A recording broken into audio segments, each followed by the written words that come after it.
안녕하세요. 오늘은 짤막하게 지금 제 상황을 잠깐 말씀을 드리고 진행을 하도록 하겠습니다.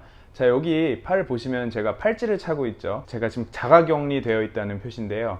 제가 지금 사실 홍콩에 와 있습니다. 이 시국에 웬 홍콩이냐 라고 물어보시는 분들이 계실 텐데, 제가 2월 달에 코로나가 심해지기 전에 집을 떠나서 이제 서울에 와 있다가 코로나가 심해지면서 돌아올 수 있는 이제 상황이 아니다 보니까 조금 오래 집을 비웠었는데요. 그러다 보니까 이제 저 와이프와도 이산 가족 기간이 길어지고, 근데 또 이제 홍콩에 오려고 하다 보니까 와서 자가격리 2주, 이제 돌아오면 또 자가격리 2주, 그럼 또 한 달 동안 아무것도 하지 못하고 집에 있어야 되는 이런 상황이 있다 보니 오랫동안 참고 참다가 이제 드디어 홍콩에 왔습니다. 그래서 이제 이 팔찌를 차고 제가 앞으로 2주 동안, 사실 지금 온 지 한 6일째 벌써 돼서 시간이 되게 빨리 가네요. 생각보다 금방 끝날 것 같긴 한데 어쨌든 집에서 갇혀서 지내고 있습니다. 그래서 이 시국에 코로나를 뚫고 홍콩에 온 김에 홍콩과 중국 이야기를 조금 더 해드리려고 하고 있어요. 저희가 요즘에 순살브리핑 뉴스레터에서도 아시아 관련 이야기, 그 중에서도 특히 중국 관련된 이야기들을 많이 다루는데요. 그 이유 중에 가장 중요한 것들은 지금 계속해서 이제 세계의 헤게모니 싸움이 미국과 중국 간에, 물론 코로나 이슈로 묻혀 있지만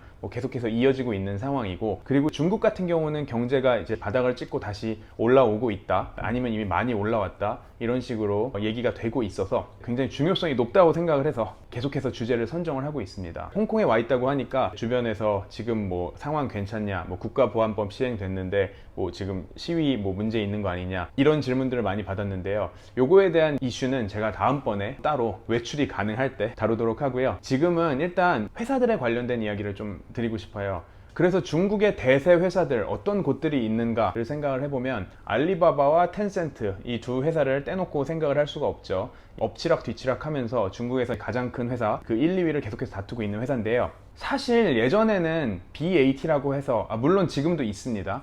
BAT라고 해서 바이두, 알리바바, 텐센트, 이 세 개의 회사들이 가장 큰 회사들이었어요. 그래서 바이두라고 하면은 중국의 구글, 검색을 모두 잡고 있는, 근데 이제 PC 시대에 좀 많이 컸던 회사죠. 그리고 알리바바, 전자상거래를 기반으로 성장을 한 회사. 그리고 텐센트 같은 경우에는 좀 특이한데, 우리가 알고 있기로는 위챗이라는 대륙의 카카오톡 같은 그런 느낌이죠. 메신저 기반으로 성장을 해서 큰 회사고, 하지만 돈을 버는 비즈니스 자체는 게임 쪽에 좀 더 특화가 되어 있었고요.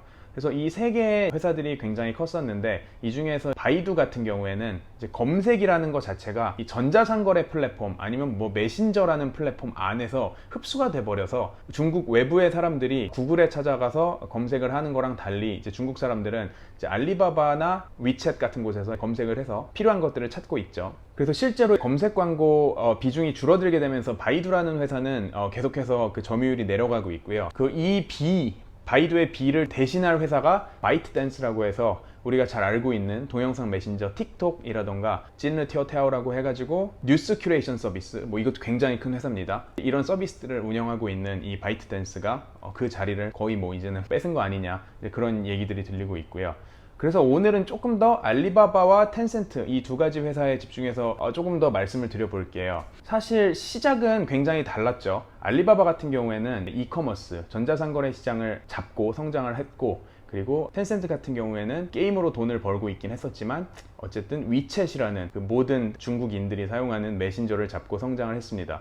자, 그래서 이 둘은 각자의 영역에서 성장을 하다가 몇 년 전부터 슈퍼앱이라는 개념이 점점 크기 시작했죠. 슈퍼앱이 뭐냐면, 쉽게 말해서 그냥 하나의 앱 안에서 모든 걸 다 해결하는 거예요. 그러니까 알리바바 같은 경우에는 알리페이, 전자상거래를 하는 사람들을 위해서 전자지갑을 만들었는데, 그 전자지갑 외에도 이제 알리바바 전자상거래 데이터를 기반으로 각종 대출도 일어나고, 금융상품 추천도 일어나고, 신용도 조회도 할 수 있고, 그런 서비스를 계속해서 늘렸고요. 그래서 이 알리바바에서 활동하는 판매자나 구매자들의 데이터가 이제 알리페이에서도 계속 다 같이 연동이 돼서 그 안에서 신용도를 관리를 해서 개개인한테 맞는 금융상품을 추천해 준다든가 하는 식으로 계속해서 확장을 했고요. 텐센트 같은 경우에는 이제 이 위챗이라는 플랫폼 위에서 각종 서비스들을 안에 끼워 넣었죠. 그래서 여기도 마찬가지로 각종 금융 서비스들을 붙여 넣으면서 이 슈퍼앱 두 가지가 이제 결국에는 하나로 경쟁을 하기 시작했고요. 그 과정에서 이 알리바바와 텐센트가 각각 집중했던 영역들을 한 번씩 비교를 해보면, 예를 들어서 게임 같은 경우에는 일단 논외로 하고 가야 될 것 같아요. 게임은 사실 알리바바의 영역이 아니고 이제 텐센트가 기존의 캐시카우로 계속해서 들고 있었던 아주 알짜 사업부였고, 근데 이 게임 사업 같은 경우에는 다른 사업이 커지면서 점점 비중이 줄어들면서 텐센트 내에서도 비중이 낮아져 있는 상태이긴 합니다. 물론 여전히 중요한 한 파트이긴 하지만요. 그래서 이 게임은 차치하고 소비자 영역에서 이 알리바바와 텐센트의 경쟁을 지켜보면, 전자상거래 영역은 알리바바가 다 잡고 있다고 생각을 했어요. 중국의 전자상거래를 순위를 매기면 사실 1등이 압도적으로 알리바바, 그 다음에 2등이 징동, JD.com이라는 회사가 잡고 있었는데, 물론 여전히 알리바바가 압도적인 점유율을 차지하고 있죠. 그런데 텐센트도 가만히 있지는 않았어요. 사실 시작은 좀 늦었습니다. 예를 들어서 2005년쯤에 텐센트도 알리바바 커머스에 대응하는 자체 커머스 플랫폼을 내놨었는데 완전히 밀려서 실패를 했었죠. 그래서 전략을 바꿔서 조금 더 생태계를 만드는, 그러니까 본인이 직접 커머스를 운영을 하지 않더라도 커머스 운영자들을 다 내 생태계로 끌어들이는 그런 전략을 펼치기 시작합니다. 이제 이를 위해서 지분 투자들도 굉장히 많이 했고요.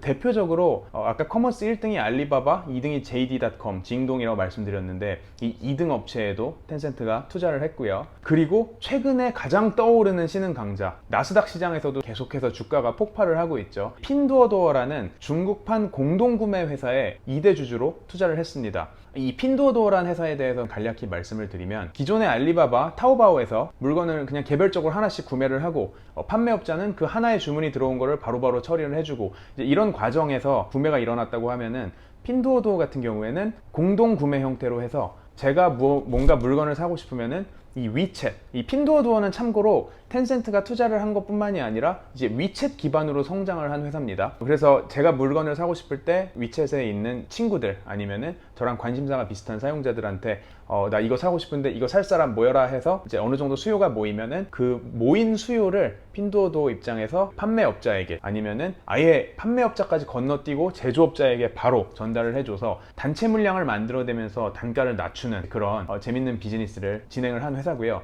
아무래도 이제 텐센트 플랫폼 내에서 같이 공생하는 관계이기도 하고, 텐센트가 계속해서 커머스의 비즈니스를 이런 생태계를 만들어서 끌어들이려고 하다 보니 되게 좋은 투자 타겟이 됐겠죠. 그런 식으로 성장해서 기존의 알리바바가 건드리지 못하고 있던, 아니면 알리바바의 침투율이 좀 낮았던 중국의 3, 4선 도시, 예를 들어서 1, 2선 도시인 북경, 상해, 심천, 광저우 이런 도시들이 아니라 훨씬 더 작은 도시들로 가서, 그리고 특히 핀두어도어 같은 경우에는 공동구매 회사이기 때문에 공동구매를 하는 사람들은 아무래도 가격에 더 많이 신경을 쓰는 사람들이겠죠. 그리고 3, 4선 도시와 1, 2선 도시의 소득 격차가 아무래도 좀 아직 많이 나기 때문에 이런 3, 4선 도시의 가격을 좀 더 신경 쓰는 구매자들을 잡아서 경쟁을 피해서 빨리 성장하자라는 전략을 핀 회사가 핀두어도어고요. 그 외에도 또 텐센트가 투자를 해서 이런 커머스 생태계로 끌어들인 회사가 메이투안 디엔핑이라는 회사죠. 메이투안은 중국판 배달의 민족이고요. 제일 큰 비즈니스는 아무래도 음식 딜리버리입니다. 그런데 그 외에도 계속해서 확장을 해서 O2O 서비스의 대표 주자로 자리를 잡았죠.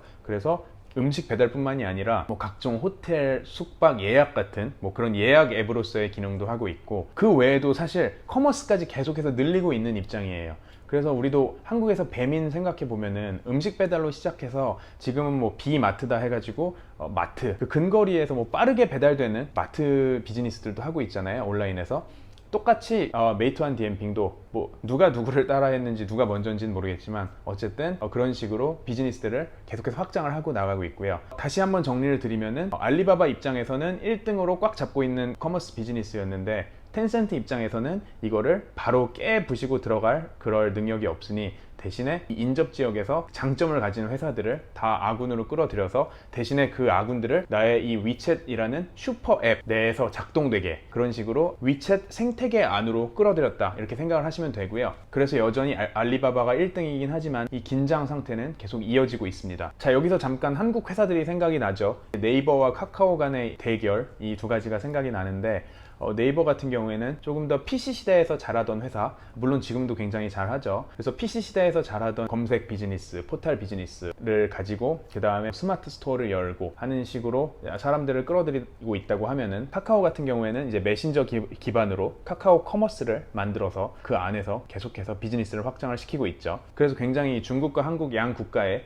비슷한 회사들이 많이 생각이 나는 상황이고요. 자, 그래서 지금까지는 B2C 기반의 소비자 대상의 서비스들에 대해서 말씀을 드렸고, 이 각각의 회사들이 알리바바와 텐센트 각각이 이 알리페이와 이 위챗이라는 그 슈퍼 앱들을 기반으로 어떻게 그 위에 뭐 핀테크 비즈니스들을 먼저 붙여서 그걸 기반으로 계속해서 비즈니스를 확장시켜 나갔나 라는 설명을 드린 거고요. 그래서 이제 소비자 관련된 서비스들은 뭐 각종 영역에서 다 잡은 이 두 회사들이 이번에는 B2B 영역으로 진출을 하기 시작합니다. 그래서 기업 대상의 클라우드 서비스 비즈니스에 굉장히 요새는 힘을 쏟고 있는데요.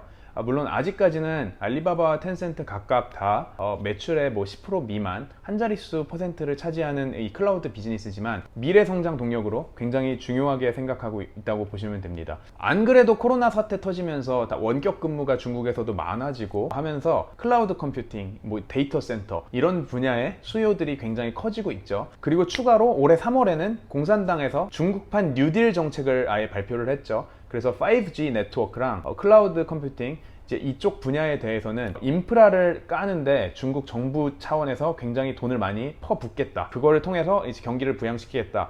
이런 중국판 뉴딜 정책을 내놨고, 안 그래도 클라우드 컴퓨팅에 굉장히 신경을 쓰던 알리바바와 텐센트 같은 경우도 데이터 센터에 대폭 투자를 늘리겠다고 발표를 한 상황입니다. 지금 현재 중국 내 클라우드 컴퓨팅 랭킹을 보시면 1위가 알리바바, 2위가 텐센트고 1위와 2위와의 격차가 아직은 좀 큰 것 같아요.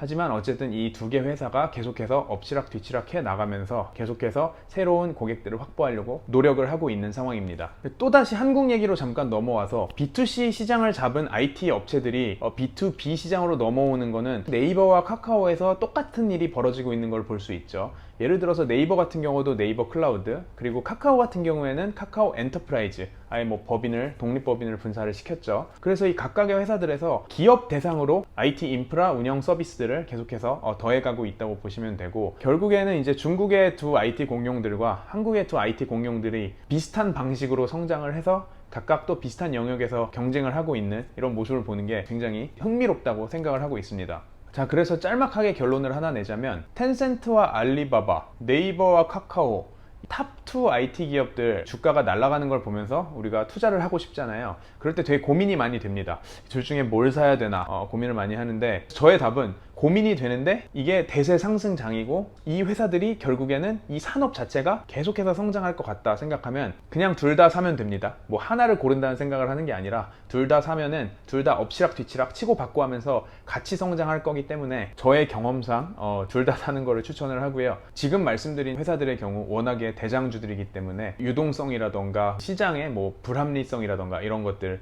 대해서는 걱정을 많이 안 해도 되는 그런 회사라서, 지금의 이 큰 패러다임의 변화, B2C로 소비자들을 그리고 소비자 데이터들을 꽉 끌어잡은 IT 기업들이 이 B2B로까지 영역을 확장해 나가는 이 상황에선 승자가 굳이 한 명일 필요는 없다. 승자가 두 명이어도 충분히 가능한 세상이다 라고 생각을 하고 계속 이 시장을 지켜보셨으면 좋겠고요. 저는 앞으로 홍콩에 와 있는 동안은 계속해서 홍콩 관련된 컨텐츠를 앞으로 이제 만들어 나갈 예정이니, 뭐 다음 영상, 다다음 영상, 특히 이제 다음 주 이후로는 저 길거리에서 외부에서 최근에 홍콩의 상황에 대해서 좀 더 찍을 수 있는 그런 특파원 역할을 한번 해보도록 하겠습니다. 자, 오늘도 유익한 시간 되셨길 바랍니다. 감사합니다.